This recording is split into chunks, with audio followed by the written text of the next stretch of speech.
What's up, everybody? Happy Thursday. We are back with another installment of Taking It Back. I've got Zach Payne and Frankie Val with me. What's up, guys? I didn't know that we were that close to being live. We were just bitching. We were going. Thank God. Thanks for the warning, Adam. I don't think you guys heard me say it. So, anyway, crisis averted. We managed to get the show off relatively painlessly here. But yeah, how's everybody's week? All right, not bad. How about you guys? Great. Yeah, my daughter just went home. She was here for the past week. The one thing I love my kid, right? You love seeing your kids, Frank. By the time you're my age, the luster will have worn off a little bit, I'm certain. And every time somebody comes to visit, they seem to forget that like they're on vacation, not me, right? Like I live in Florida, and if I don't work, I don't eat. Okay. So like I'm glad to have you, go ahead and use this place as a home base, but like, go sow your oats, go find out what's happening down here in sunny Florida. And in the meantime, I'm gonna keep making sure that there's a roof over my head. So it's essentially it's just been like, well, Dad, let's go out and let's do this, Oh, yeah. let's do that, and like you don't understand. I have to work. That's exactly it. I mean, that's the Okay. simplest way to put it. Yes. God bless her, love her very much, and she had a great time. We did go to Universal Studios over the weekend. That was pretty cool. We went on Sunday because I don't work on Sundays. And I lost my voice for a couple of days. I'm basically like, 95% refreshed at this point. But yeah, we definitely had a good time, and it's always a pleasure to see your family when you haven't seen them for a while. What did it? Was it screaming on roller coasters? Was it just, I don't know, just one of those things where your throat laryngitis just hits sometimes? Yeah, I'm certain part of it was screaming on roller coasters, and I'm also certain that part of it was getting shedded on by a bunch of other people who were jabbed and I wasn't. Just sloughing off virus. Yeah, yeah. What's like the best ride there? I haven't been there. I was gonna ask the same thing. Is the Islands of Adventure still like what's that like? Yes, we went to Islands of Adventure. There's like 3 different Universals now. When we got there, well, the last time we went, over a decade ago, all they had was Universal Studios. And so we were planning on going to that. But when we got there and I realized that there's 3 different parks, I was like, which one's got the coasters? And they were like, Islands of Adventure. And so I said, we're definitely going to Islands of Adventure. And, the park was only at like 25% capacity. So I think the longest that we waited for a ride was maybe 60 minutes. 60? 60, yes. We're at 25% capacity. Wow. Yes, Damn, yes. that's long. That was only 2 rides that we had to wait for that long. And it was only one time for each of them that we had to wait that long. Everything else, when we got there, it was like 15 to 30 minutes. And generally, that time scale was bumped out a little bit. So it moved a lot quicker than we thought. And so we walked right in. And, the Spider-Man ride, I was impressed by. I mean, this is a ride that I think has been around for like 20 years. And you're like, you're in like this bumper car. 16, yeah. Yeah. And like it's not like a traditional coaster. Like you're like inside of a building and it's moving around and you're wearing 3D glasses and there's a screen. And at first I was like, oh, it's just going to be a screen projecting stuff.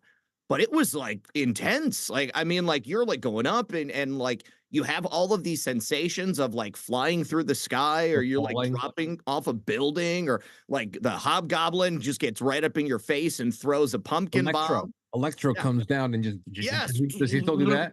Yes, all of that stuff, man. I couldn't believe how cool it was. Like I was having such a good time. So yeah, that was awesome. I mean, like 15 minutes, we got straight onto that as soon as we walked into the park. But the best coasters. Number one. Last time. What's that? Well, do they still have the dueling dragons there? There was no dueling dragons. No. Mm. So the best one was the Velocicoaster, which is a Jurassic World ride. That was, I mean, I grew up going to Cedar Point, remember, okay? So like, Cedar Point, as far as I was concerned, was the best coaster park. It still is the best coaster park. Never really seen anything better. They have more rides that are more thrilling than any other park I've been to. But the Velocicoaster was freaking sweet. Like out the gate, you're just like, boom, 70 miles an hour. All right. And you're like spinning, you're looping, you're going up and down, straight up, straight down. Yeah, I definitely was screaming on that one because it took me by surprise. I had to like hold on to my glasses and stuff. And Is the Hulk still there? yes, the Hulk was the next one that I was going to say was really good. Hulk I was like that great one. too. It was also fast. It was also a lot of fun, but it was shorter than the Velocicoaster. But you know, honestly, dude, I guess I'm getting much older than I realized because after doing those two, I was like, I'm done. Like I can't do coasters all day like I used to. Like we used to go to Cedar Point and we'd ride the Magnum over and over again. Or like, you know, sometimes the Gemini. Nobody would be on the Gemini. And so we would just, you know, boom, boom, boom, 15 times in a row. And yeah, I can't do that anymore. Yeah, it was bad. But Adel, it when was was a lot the of last fun. time you've been there? Uh, Island of Adventure, I went, I think I was 16 years old, so that would be 20 years ago. I think the Spider-Man ride had just come out, like it was brand new, or the Hulk. One of the two had literally, it was like the first year, I think. I think it was like They're 2000. probably still a few years old because when I went there, the last time I went with my family, I think was 2004-ish. Yeah, it would have been the same time. We might have been there on the same day, Frank. I mean, Probably, I think it was during the summer between my junior and senior year, or my sophomore and junior year of high school. So it'd be like 2003, 2004, one of those two summers. I don't remember exactly which one. Man, that Spider-Man ride, I used to love it, and I didn't care about the line because because you're going through the with the Daily Bugle. Yep. You're Yep. going J. Jonah Jameson. you're walking through the Daily Bugle, and you know you see everybody's Peter Parker's desk and all Yep. these other things. But it's all air conditioned. Like Mhm. I don't 90-minute wait. I don't care. It's air conditioned, and that was a lot of fun. Dueling Dragons. I think they probably took that out and put all the Harry Potter stuff in. Maybe Yeah. that's Yeah. what I heard about. There Uh, was, they had like the Marvel Island area. They had Harry Potter. They had a couple of different ones for kids, like Kathy, and I don't even remember what else Kathy had. Kathy's that broad with that was a journalist, I guess. I don't know. They had Popeye, Beetle Bailey, like all of the comic strips that you didn't read when you were a kid when your dad would get the Sunday paper, and and then they had the Harry Potter land. There was only one that we did in Harry Potter, like because the other ones actually were like 90-minute waits, like something about like the beasts or something like that, and then another one that was a train ride, Hmm. and then in Jurassic Park, I want to say that there was one more in the Jurassic World area that we did that was pretty cool, but yeah, there weren't as many coasters as I thought there were going to be. It was definitely for a younger audience. It oh, the seemed. Mummy, the Mummy. Nope, no mummy. You Nope, didn't do the Mummy? there was no mummy. What are you talking about? They took it out. There, as That far as I know, there I didn't see Adel, it. you There, remember the there. Mummy though, Adel, right? I vaguely remember the Mummy. Yeah, it was But definitely there when I the was there. Curse of the Mummy, Zach, that was an indoor roller coaster. So you're doing most of it in the dark, Okay, and it was really intense, really fun. Um, they had a King Kong section. well, the Like, confrontation, they took that out. That left sometime around 2000. I don't know, but it was there for a long time.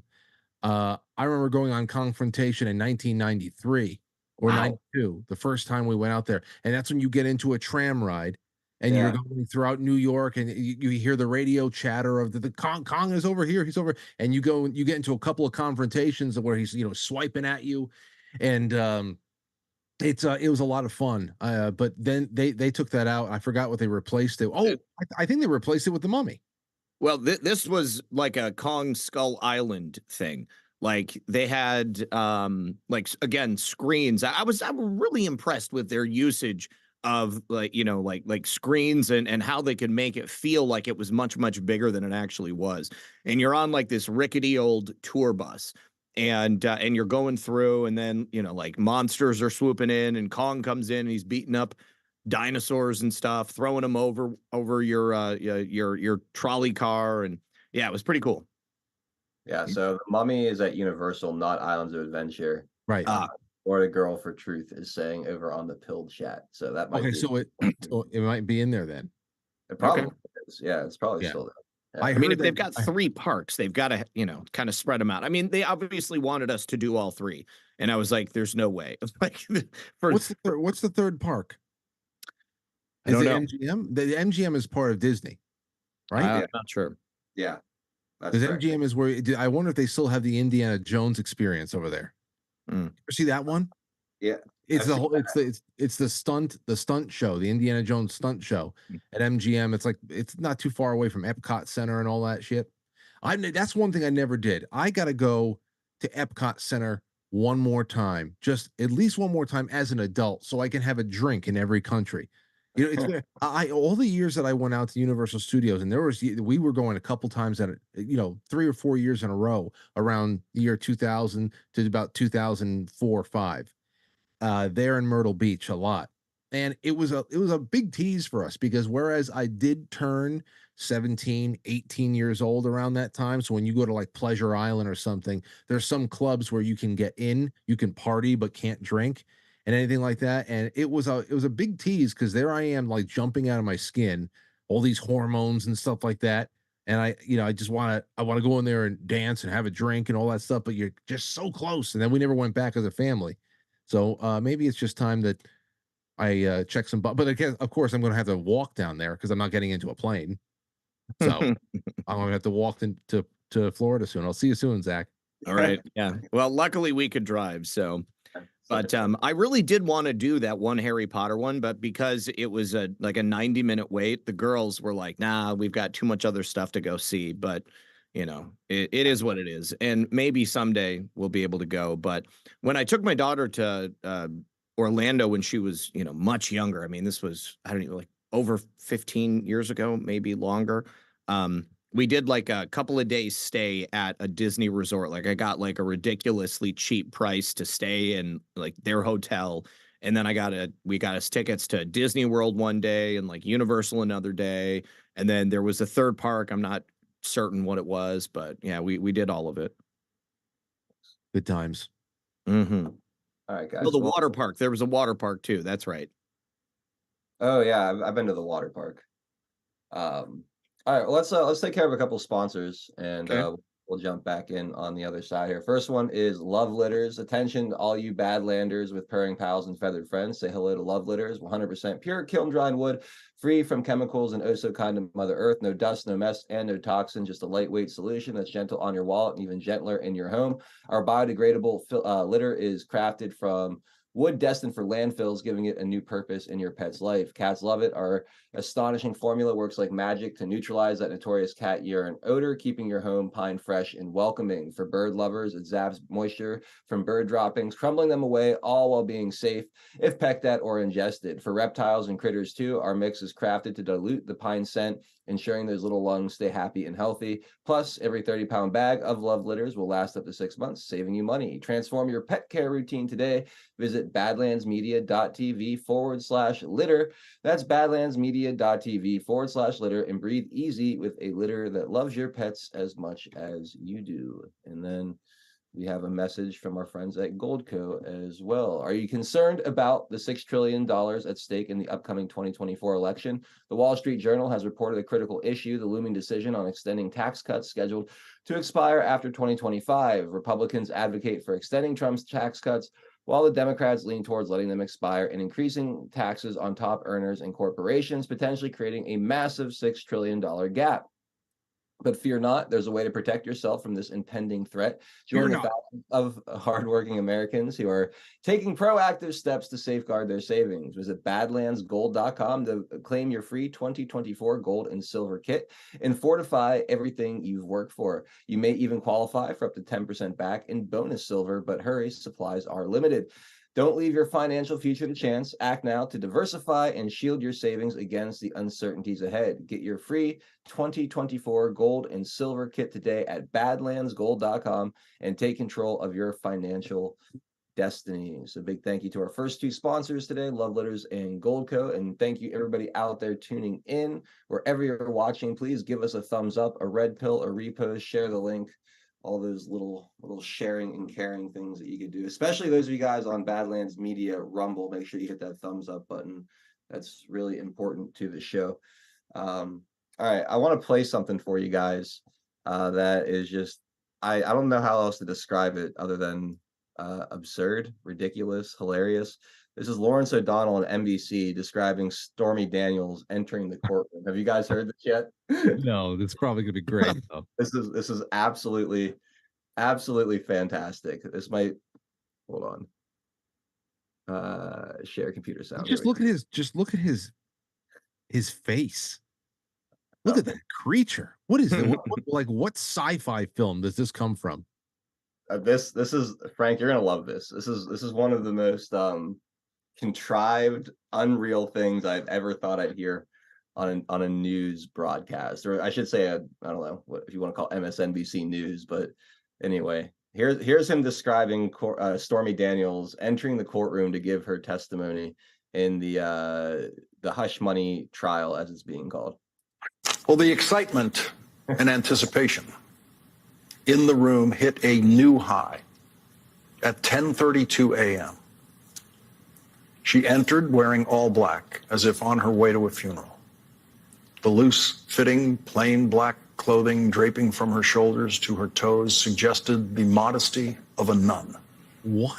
The makeup was minimal, the way she and the other moms in her neighborhood might look when shopping at the local grocery store. The long blonde hair held up with a clip at the back of her head, the way it might be in a utilitarian way while she was doing dishes or checking one of the horseshoes on her horse, she later spoke of so proudly. When she walked by him, her face had the same expressionless, somber look that all the jurors always have when they walk by him. Well, the excitement and anticipation. Wait. So this is like Stormy Daniels' redemption tour, because her first appearance in court was wildly different.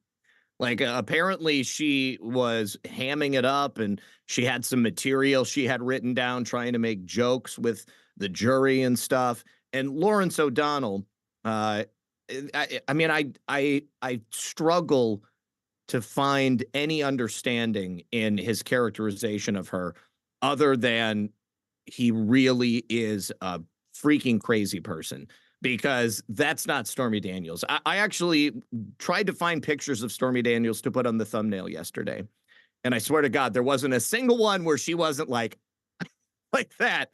Okay. Like it was, there's nothing out there where she looks like a modest nun. I'll tell you that much. But wait a second. Because I usually, Lawrence O'Donnell, he only really crosses my path whenever he does something. He has a mental breakdown or something like that. But does he normally wax so poetic? He does. He does this nightly? That's his shtick. Yes. Oh, what a bad writer. Yeah. She's such a bad writer. Mm-hmm. Oh my God. Terrible prose. Terrible. That just and to do this over a completely washed up, used up porn star, like to dedicate any kind of time and attention to treating someone like this in this way, where you go and you can literally look at this girl's insides right now for free if you put her name into a search engine. Mm-hmm. Okay. And the time he spent into comparing her to a nun, the piety. I mean, what the hell are you talking about? But I don't know. Lawrence O'Donnell, he keeps getting the checks keep cashing. I think that's probably Lawrence's subconscious psyche coming through, like his own personal fantasy about Stormy Daniels. Like, throw on a frock and meet me out behind the alleyway. Like, she's not going to date you, Lawrence. She's not going to do it. She might accept a check, though. Yes, she might give you a spanking. What's the purpose of it? Like, oh well, the purpose of it is Mark Hamill told you the purpose of it. You want to talk about more pathetic creatures out there? I have not watched or even kept up with a moment of this farce. It doesn't take much to know what it's all about. We've been through it before. I thought that Stormy Daniels was going to be one of those funny things that we can talk about. You remember that 2017? They actually tried to do that. What they have tried to do to recycle this woman, what they had to recycle the story to make it relevant and more dire as the years have gone on. Like, why didn't you go to this first when it was fresh? Like 8 years later, or whatever, however long it is later, it's getting more. She gets more important as time goes. It's so ridiculous. Mark Hamill said, uh, he was lamenting the fact that this was not a televised trial because he said it was the trial of our lifetime. Now, it's the joke of a lifetime, but we know to people like Lawrence O'Donnell and to Mark Hamill, it may be the trial of a lifetime because it is a surefire way of defeating somebody, of eliminating somebody from contention in a situation that they actually don't really want to be out there competing with. I mean, this is a way for them to have their democracy fully expressed. And it's just so pathetic because again, along the way to make this seem important, they have to say things that are, I don't know. It it just butts up against reality and it makes them seem so pathetic. Trying to make her seem like modest or like a nun, describing her dress like any other mom from the neighborhood. Invoking her suburban motherhood. Come on. I mean, it's I mean, so all her kids' friends are doing the same thing. Hey, Jimmy, can we come over to your house? Yeah. Is your mom gonna be there? Is your is your mom serving dessert tonight?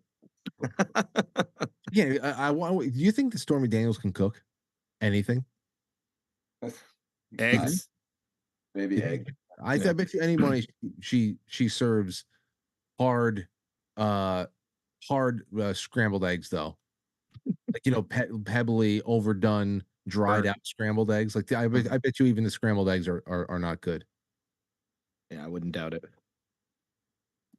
They're asking her like insane questions too. If you do look into this at all, they're asking her like what positions they did it in, supposedly, like whether or not Donald Trump used a condom, like all these.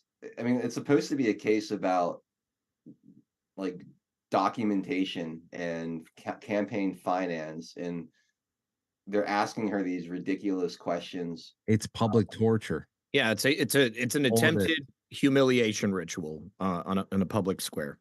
I saw somebody else. I think out of curiosity, I went back to Drudge Report because that's a good way of seeing all of the most popular left wing headlines now in one place, so you don't have to go to individual places. But here's the top left corner of the Drudge Report right now.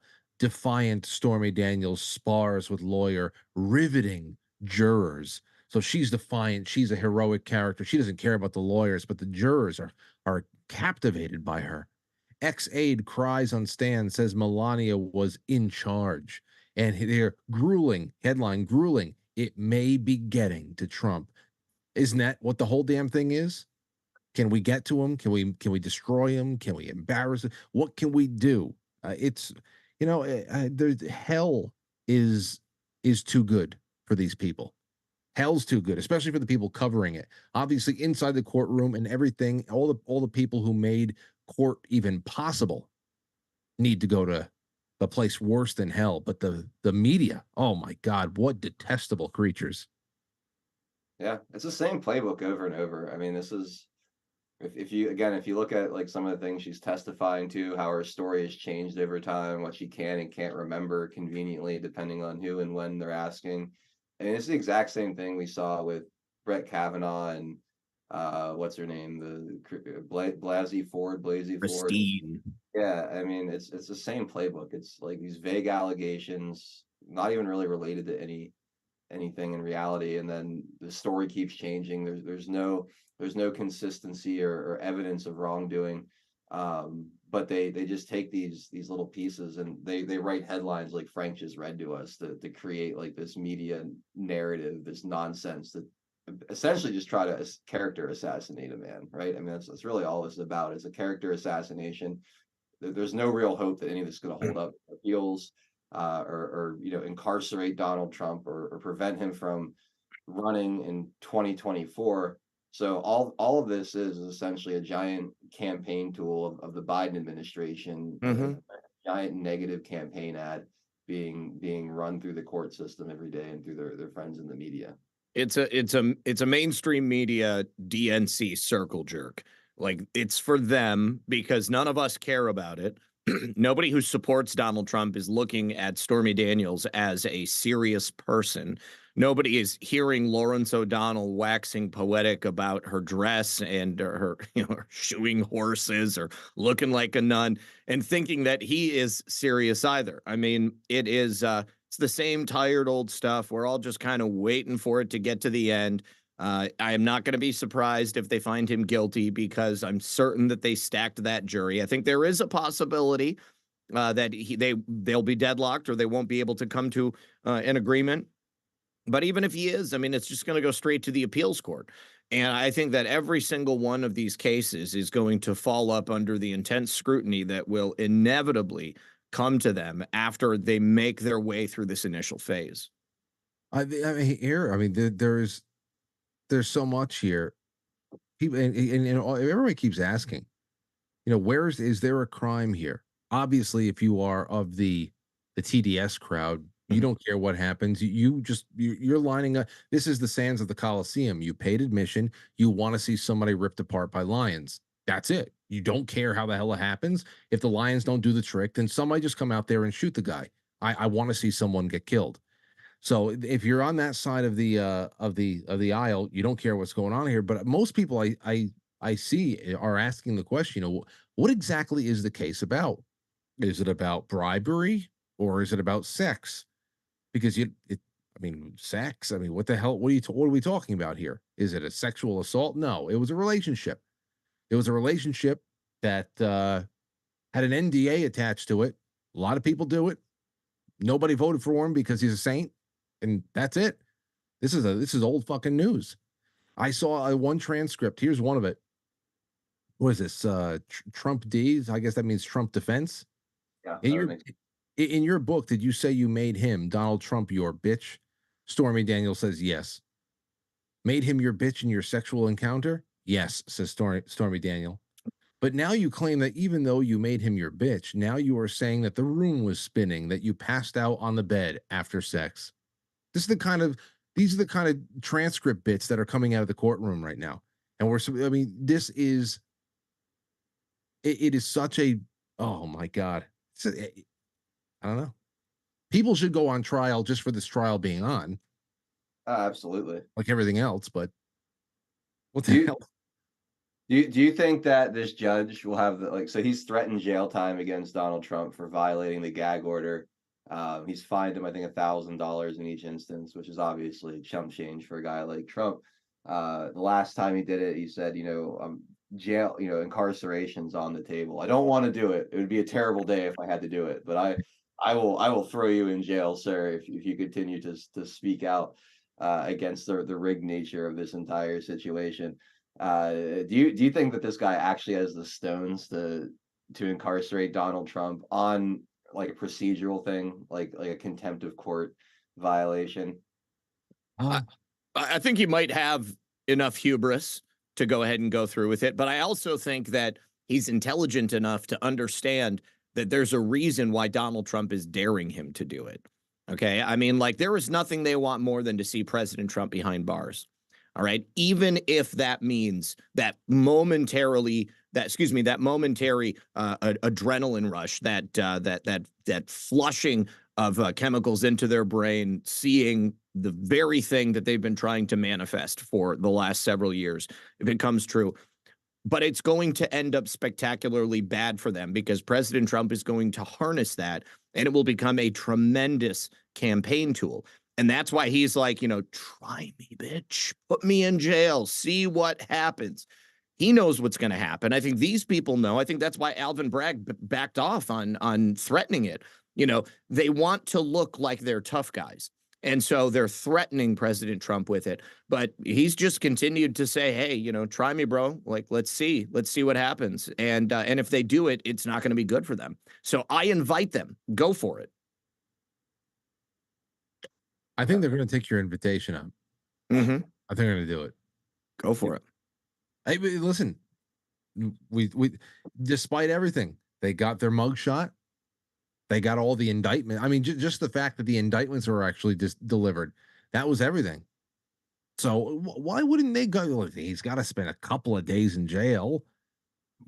The guy's got to spend like one day, one night. He's got to sleep on a cot. He has to. But they could add that to the list, right? Yeah. Because now it's like twice impeached, 91 times indicted, or however, that could be formerly incarcerated Donald Trump. They keep adding to the list of Yeah. adjectives to refer to him every time they want to bring something up. So uh, I have this too.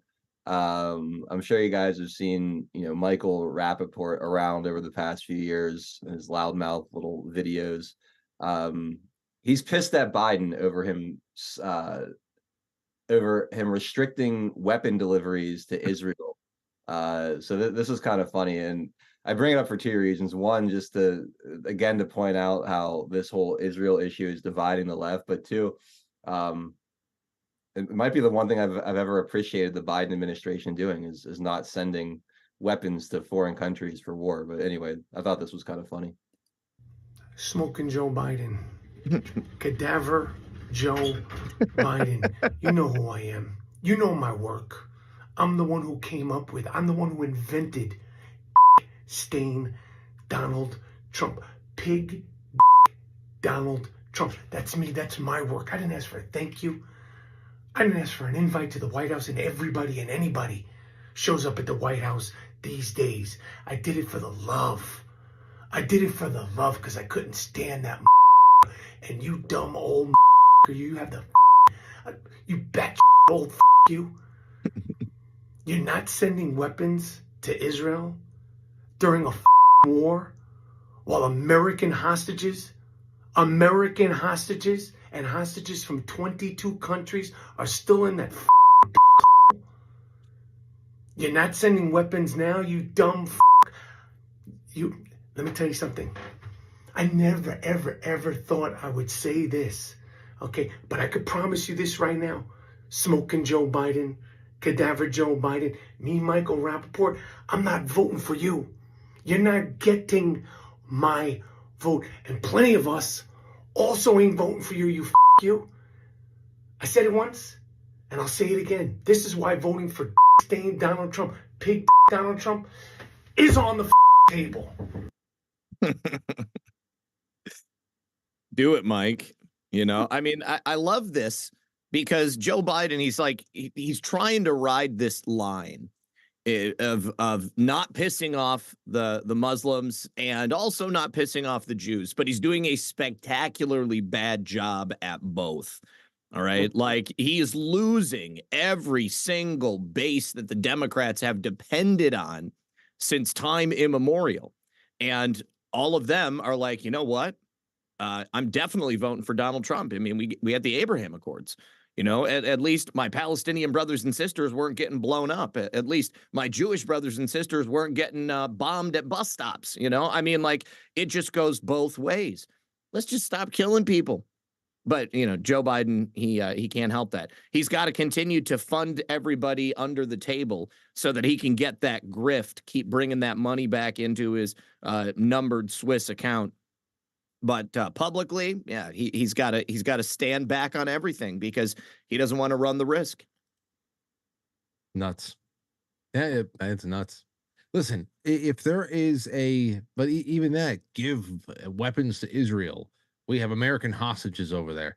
If there's an American hostage crisis, then that is something where the American government should get directly involved in until our concerns are dealt with.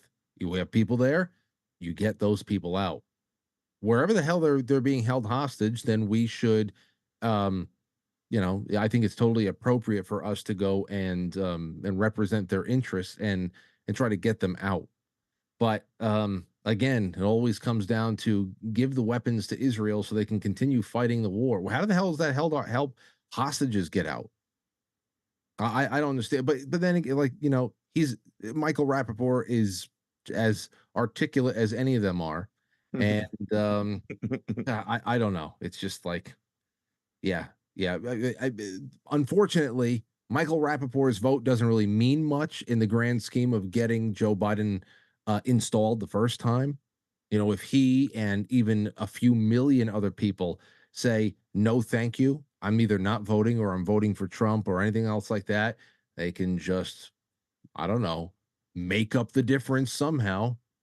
So, Historically, they have been able to, but those opportunities, those lanes to do that have been slowly getting squelched. They've been just gradually cutting them off. And, you know, now obviously they've got tens of millions of illegals that have entered the country. I mean, I think that's the biggest avenue that they have to go ahead and do that this time. But I also know that there are going to be different scenarios at play at the local level. And I mean, you know, we didn't control the RNC before. You know, I mean, like the top RNC lawyer, he was best friends with Mark Elias. You know, they didn't put election challengers in the precincts, and it's going to be a completely different scenario this time around. I hope so. I Yeah. hope so. Because Frank's right. I mean, it doesn't seem to matter how many votes show up, you know, on our side. They always seem to be able to suppress enough of them, or, you know, over a week or two beyond the election, figure out how to fill in the gaps. But I think this time, you know, so last time there were people who were they were essentially getting ready to challenge the results. And then they pulled January 6th. And everybody was like, I'm a pussy. I can't stand by Donald Trump now. It looks like he caused an insurrection and they just allowed it to happen.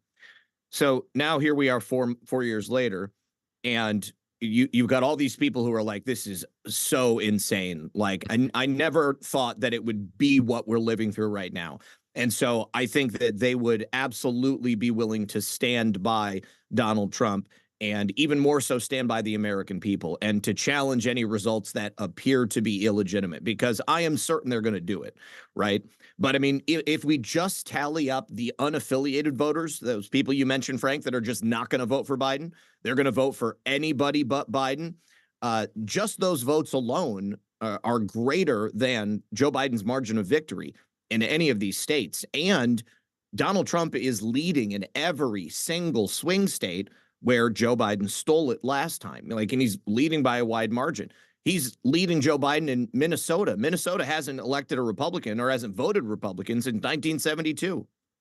Think about all those Somali immigrants who are going to refuse to vote for Joe Biden this time around. They were a solid bet last time. man, when you capture the Somali vote, something is something is off. Something's real bad right there. There is something to having election challengers actually in place ahead of time, because I think a big part of the problem in 2020 anyway was the damage was done before any amount of resistance was put up.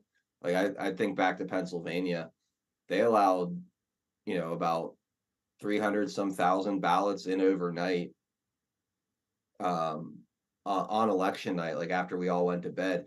And then there was like 2 more days where they were just in there counting ballots from God knows where before a single like Republican election lawyer showed up on the scene. They had almost 48 full hours to do whatever they wanted behind closed doors with no supervision, no oversight, no challenge whatsoever. And at that point, it's so much harder to remove votes from the count or fix fraudulent ballots that are counted versus stopping them from being counted in the first place. And I feel like as long as there's serious resources and effort being put into challenging these ballots as they come in, rather than waiting till after they're counted and trying to deal with it after the fact, that could make a big difference. I think I remember listening to you and Rich Barris talking either on election night, Frank, or a few days after the fact. And Rich even had said, like, you know, had Donald Trump come out at 10:30 at night and declared victory, you know, when he was up by seemingly insurmountable margins in Pennsylvania, Michigan, and Wisconsin, and Georgia, and all these places, it could have set a narrative. It could have gotten into people's heads that he had won. Mhm. Once he waited too long, you had Joe Biden come out and say, "Hey, we've got a path to victory, everything," and then the narrative train, the idea in people's heads that this is where it was going was already well on its way, and it kind of went over like a lead balloon after that point with a Yeah, lot of that's something that I mean. You say, well, if Trump or anybody in Trump's position at that time, that night, under those circumstances, things that they could have done just to be able to do their due diligence, understanding what kind of forces they're up against and what they're going to try. That's something that you can consider. But you got to remember, in the 2 to 3 weeks leading up to election night, the media was already setting the pathway to victory. I mean, the Axios and other outlets like Axios were really hitting the red mirage thing hard. So when Mhm. Trump came out at 10:30 and said, "Thank you, everybody. Looks like we're taking this one home." They were like, no." They would have been like, "Oh, hold up, Mr. Trump. We've been telling people for a while. It may look that way early on, but over the course of a week or so, it's going to prove to be something other than that." So, So flip the script. Flip the script now, Frank. What are they saying now? Now they're preparing everybody for a Biden loss. well, Yeah. as of right now, yeah, I Yeah. don't. So, which is again, it would be interesting if it's because they really do believe that the lanes that you were talking about have now Narrowed. narrowed. It would be interesting if they're really, really taking a look at what resources they have available to them and what plays are left on the board. But it's just I don't know. I guess we're gonna have to see Yeah. because I don't know. They have been kind of teetering on the brink of abandoning Joe Biden for one reason or another over the last 2.5 years. And every time that we think that he's going to be replaced and there's going to be a switcheroo, a bait and switch or something, it just kind of drifts through like driftwood. And but you're right. It's been a little bit more consistently not in favor of him lately. And I mean, even more than that, they have been actively challenging him. I mean, like he was given softballs every single interaction he had with the press until recently. Now they've started saying, hey, the everything sucks. How do you address this? Why is it that the whole country trusts Trump more than you? Why is it that they're pining for Trump? And then they go on their own shows and they're like, this isn't working. I mean, like everything that we're trying, the lawfare, it's just not working. People love him even more. Every single poll that comes out, even if it's CNN doing it, it shows that the American people trust Trump. The American people are voting Trump. The American people want Trump back.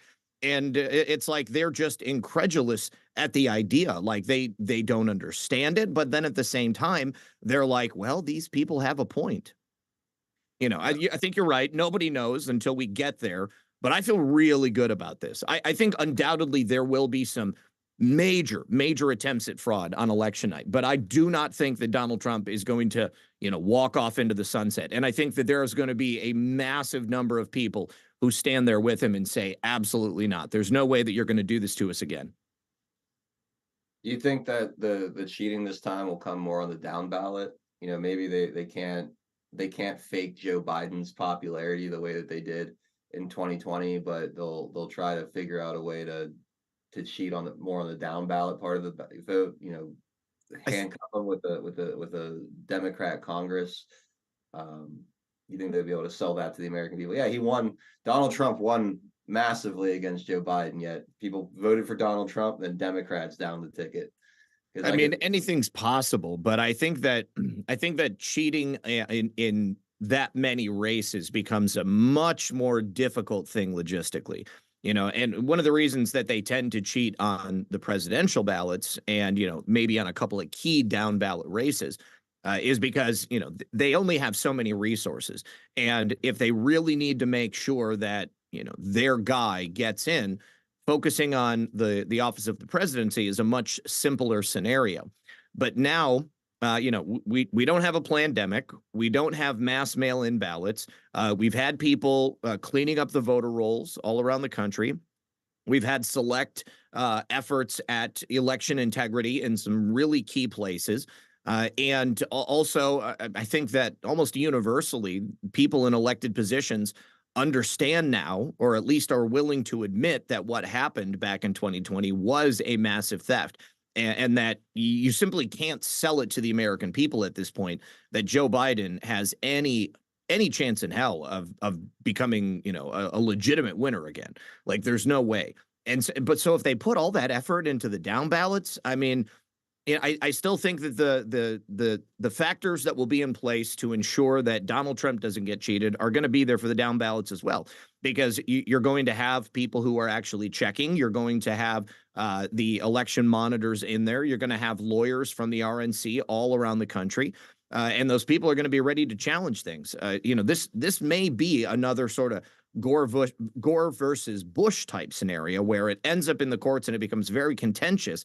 But you know, I think that ultimately we are going to prevail on this. Donald Trump is going to prevail. I sure hope so.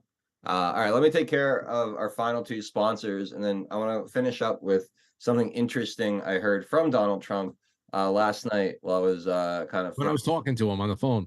Yeah.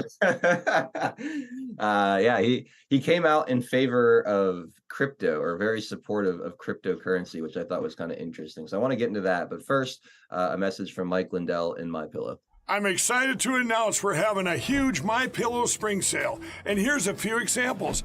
Buy one of our MyPillow 2.0s, you get another MyPillow 2.0 absolutely free. Made with cooling technology, the best pillow ever just got even better.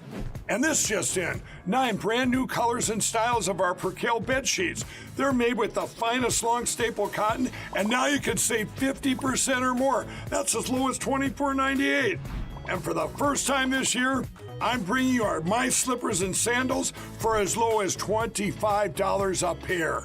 So go to MyPillow.com or call the number on your screen. Use your promo code to get your MyPillow 2.0s. Buy one, get one free. Percale sheets as low as $24.98. My Slippers and Sandals as low as $25 a pair. And for a limited time, when you order $75 or more, your entire order ships absolutely free. All right, and our final sponsor of the day is Beamish Metalworks. In the heart of Malmo, Minnesota, a family-led team at Beamish Metalworks is crafting not just metal art, but personalized, timeless masterpieces. Beamish Metalworks is pioneering metal on wood creations. Imagine a piece of art that's not confined by generic designs, but is a narrative of your persona, your memories, or your dreams. From the elegance of an office centerpiece to the wild spirit of hunting and fishing scenes, your imagination is the only limit. Dive into the realm of endless possibilities with Beamish customizations, where your space becomes a real reflection of you with the distinct vibe that only Beamish Metalworks can offer. Beamish Metalworks proudly supports local heroes and events, from veteran fundraisers to law enforcement gatherings, embedding ourselves as a pillar of support and gratitude. And don't miss out on owning your very own Badlands Media sign and new Badlands license plate from Beamish Metalworks. Visit Beamish Metalworks today at badlandsmedia.tv/metal art and use promo code Badlands for free shipping. That's badlandsmedia.tv/metal art, promo code Badlands. And I'll just very quickly here show you guys. I have a Badlands Beamish Metalworks sign. It's absolutely gorgeous. It's really, really high quality. And I'm actually in the process of listing my house and moving. So when I move, I'm gonna set up a whole new studio, and I'm gonna have stuff like this and a lot of the other really cool stuff that has been sent to me over the past 6 years of broadcasting. Like, you guys have been so awesome sending me really cool things. And I'm gonna just, instead of the green screen and all that, I'm gonna just put up all the cool shit that everyone has sent my way and redo it all. So What's behind this green screen right now? a blank wall. It's just a wall. This room is literally like the closet. Like, I'm touching both sides of the room right now. It's a closet with a window. Oh, well, me too. Yeah. Yeah, this new place I'm hopefully getting will have a much nicer space to be able to spread out and do some things. So looking forward to that. All right. So Donald Trump came out and made a few statements on cryptocurrency. I'll play those. We'll get quick reactions and we'll wrap up here, because I know, Zach, you have like 3 minutes. 3 minutes here. So let's start with this question being asked of Donald Trump. Thank you for the statement. Yeah, with the goggles on. A lot of the smartest people in crypto are moving their businesses out of the U.S. because they're scared of the U.S.'s regulations. Because of the hostility. Correct. Yeah, crypto is moving out of the U.S. because of hostility toward crypto. Correct. So what are you going to do to stop it? Well, we'll stop it because I don't want that. I want that. If we're going to embrace it, we have to let them be here. Yes, sir. All right, and then one more quick clip here. They are against it. The Biden doesn't even know what it is. If you ask Biden, sir, are you for or against crypto? What's that? What the? Get me off the stage. He's saying, get me off the stage. No, he has no idea. But look, Gensler is very much against it. The Democrats are very much against it. And I say this, a lot of people are very much for it. Probably a lot of the people in this group. And I'm fine with it. I want to make sure it's good and solid and everything else, but I'm good with it. And if you like crypto in any form, and it comes in a lot of different forms, if you're in favor of crypto, you better vote for Trump. So he used to say he didn't like Bitcoin, he didn't like crypto, he didn't like the way it competed with the dollar. Much different messaging. So I don't know if he's just trying to, get on the good side of the crypto people out there, win a few votes, or if there's a fundamental change to our money system in general. I wonder. There was a lot said early in Trump's administration about auditing the Fed, ending the Fed, maybe a gold or silver standard. Now he's talking about being pro crypto. What are your thoughts on the potential of an overhaul, a fundamental shift in our monetary system, the potential of that in the second Trump administration? Because that'd be something that could set the nation on a whole new trajectory altogether if it's not the Federal Reserve, these private bankers in the Ponzi scheme that is fiat currency. Go ahead, Zach. I was just going to say, I think it's necessary. And I think that crypto has the potential to really disrupt that system as it exists. I think that, crypto is inevitable. And so obviously it's very smart for President Trump to come out in favor of it and to tell people, hey, you vote for me and crypto will be safe, especially because there's so much uncertainty surrounding it right now.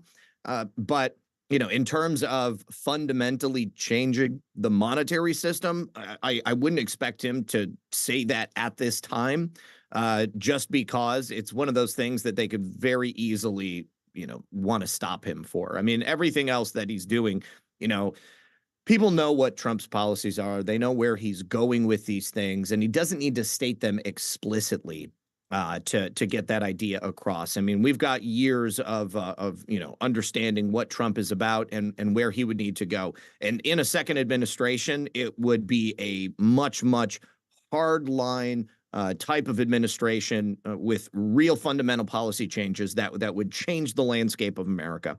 And so I trust that stuff is going to happen. And I think that we need to do away with the Fed. I mean, we need a different monetary system. And in doing so, it's going to cause some pain. People are not going to like it. But that's, it's the only way that we can set ourselves free from it. And I love you, gentlemen. I got to go. So I will see you next time. Thanks for being here. Peace. Peace. Thanks, Zach. And you guys can go check him out. He's going live in 4 minutes over at Red Pill 78. Check out redpill78news.com for all things Zach Payne and all the great work he does. Frank, do you have any thoughts on the crypto thing before we see what you're up to tonight? It's just mostly generalized thoughts. Going into 2020, we had a lot of conversations about the financial system, and it was one of those things where if you really take a look at it, you see how over leveraged we are, and you see how many true market corrections have been pushed off just by the way that we do quantitative easing, and we don't allow people to actually feel the moments of pain where you have to go through those booms and those busts. They naturally occur on their own, but the kind of thievery that has gone on, and the way that we have kind of just dulled the pain by the printing and the lending and all that other stuff. It's one of those things where there's no going back. There's no fixing what we have right now, but we do need something new. And the real question was, because transition of the system was going to be necessary, it was really only ever came down to who was going to have control over the transition. And was one person's idea over what the future of the American dollar was going to look like over the other going to be that fundamentally different than the other? If Trump comes in and wants to digitize the currency in any way, and we get away from hard assets and all that other stuff. I mean, does it over time, does it really end up? I don't care about cryptocurrency. I think that it's, for anybody who wants to invest in it and wants to use it. I know that there's a great utility to a lot of the blockchain technology and all that stuff, and that should be open game. But if backing it, if standing behind it all is a stabilized American dollar that is, being managed constitutionally, then the world is just going to become a more and more exciting place. We can't lose cash. We can't lose it. But the dollar that we have right now is really being kept afloat by magic, Yeah. magic and faith. Nothing really too solid. Um, Actually, you can say the closest thing to a solid we have is a liquid with the oil, and that's just really it. So I don't know. I'm not the person to talk to about this, but I do know that $37 trillion is not a good thing, based on what debt versus income has an effect on a household. You just extrapolate out on a national level, and common sense takes over. So, with that being the case, I'd have to imagine that transition is on the table and necessary one way or another, and it's really going to be about a matter of who's going to win the right to remake the world in that sense. So, I'll just I'll leave the details to someone who has a little bit more knowledge than I do, but that's just the general plot summary I see. Fair enough. Well, Frank, I always appreciate the time, man. What do you got going on tonight? It's going to be a little bit of spillover from last night. We talked about Tartaria last night. Tonight, it's going to be a little bit of nostalgia based on this really great article, a blog that was written about Gen Z and Gen Alpha that's coming up, and what are they, you know, what are they going to be nostalgic about? How so many kids coming up right now are finding are diving into VHS. They're diving into, old footage from the 1980s and 90s on YouTube and lamenting over a world that they never got to see. They realize, especially all the commentary they make over the way that children interact in school on old videos from the 80s and the 90s, based on how their interactions are with their friends because of how everybody is just so, distracted. And that, of Mhm. course, that goes across all the generations. But I think that there's something for everybody in the topics tonight, and I hope that it spawns some good calls. And that's all on quite frankly.tv at 7 p.m. or across the board everywhere else starting at 7. And stick with me. Let's do it. Right on, Frank. Again, thank you so much for the time, and we'll do it again next week. Take care, bro. All right, there he goes, Frankie Val of the Quite Frankly Show. You can find him at quitefrankly.tv, going live 7 to 9 p.m. Monday through Friday. And yeah, those of you that would like to follow me, I'd love to earn your follow over at 412 Productions. We are on pilled.net, Rumble, DLive, Odyssey, Cloud Hub, and on Twitter. If you want to find the Twitter account, it's at 412anon87, or on Truth Social at 412. So those of you watching on Badlands Media, I'd love to earn your follow over there. My show typically goes live 4 to 6 p.m. Monday, Tuesday, Wednesday, and Friday on 412 Productions. Obviously, we do Taking It Back on Thursdays from 4 to 5. I will not be live tomorrow or Saturday. I'm taking the rest of this week off, but I will be back on Monday at 4 p.m. Eastern Time. I'll be hanging out with Scott DeGroat of Woke Societies. He'll be joining our panel, kicking it with Tennessee Homesteader, Drunk Pinata, and myself Monday. That's this upcoming Monday at 4 p.m. Eastern Time on 412 Productions. Again, that's on Rumble, Pill.net, DLive, Cloud Hub, Odyssey, Twitter, and yeah, so hope to see you guys there. Gonna go ahead and say some thank yous to those who have donated with their gold pills, and then that's gonna do it for our broadcast here today. Floyd, thank you so much for the cookie. Says tucking it back cookie. Thank you. Filter Dog 1, thank you for the can. Cheers. Woken Walks is happy Thursday, Adel and Foxhole fan. Pinata sent me direct from Clown World Stormy Harlequin romance novel. Yeah, it's that whole thing is ridiculous. Boys Blanc, thank you for the cookie. Floyd, cheers. Thank you for the can. Filter Dog One says, I lost it when he compared Stormy to a nun. Yeah, all you can do is laugh, right? I mean, to get upset, to expend any real emotional energy on these idiots is a travesty. So enjoy it for the clown show that it is. Laugh at them as they pile in and out of the little car, and do their dog and pony show. But don't give these people don't waste your energy actually getting upset with these people at this point. They're pathetic. They're panicked. They're desperate. They're losing grip, and the more grip they lose, the tighter they squeeze. The tighter they squeeze, the more of idiots they make of themselves. So just kind of enjoy the ride with it, and laugh at their misery, because these people are miserable. They know they're losing. They know they're losing influence, relevance, popularity, perceived integrity. So just enjoy their downfall, because they've made the bed that they're about to sleep in, and it is what it is. But Filter Dog, thank you for the can. ADT 1204, thank you for the gold pills. Filter Dog One says, no way. Germaphobe like Trump raw dogged her. Yeah, it's nonsense. It's all nonsense. 315 Russ says, if FJB doesn't get switched out, I expect to see the Obamas visit the White House with a My Pillow. Now that's pretty funny. Thank you for the cookie. Floyd says, cheers, another great show. Glad you enjoyed it. 315 Russ says, hope you enjoy your time off. Be safe. I will, and I will. Guys, thank you so much. Thank you so much. I love taking it back. It's such a fun hour. And again, huge thank you to Zach Payne of Red Pill 78, and go see him redpill78news.com. He's been live for about 4 minutes. Go flood his stream and give him all kind of love. And then yeah, of course, all the love in the world to Frankie Val of the Quite Frankly show, Quite Frankly TV, Quite Frankly.tv, excuse me. 7 to 9 p.m. Make sure you stop by his show tonight. Go hang out, call in. Make sure you call in and say hi. Anyways, that is gonna do it for the show today. Let me see what we did gold pill wise. We'll say we did 1,500 gold pills. Thank you guys. We'll save the scratching for when we come back next week. And yeah, hit that red pill, repost the show, and yeah, that's gonna do it for tonight. For Frankie Val of Quite Frankly.tv, Zach Payne of redpill78news.com. My name is Adel Nero. This has been Taking It Back, a 412 production, syndicated by our very good friends over at Badlands Media. You guys have a wonderful rest of your Thursday. I'll see you all next week. Good night.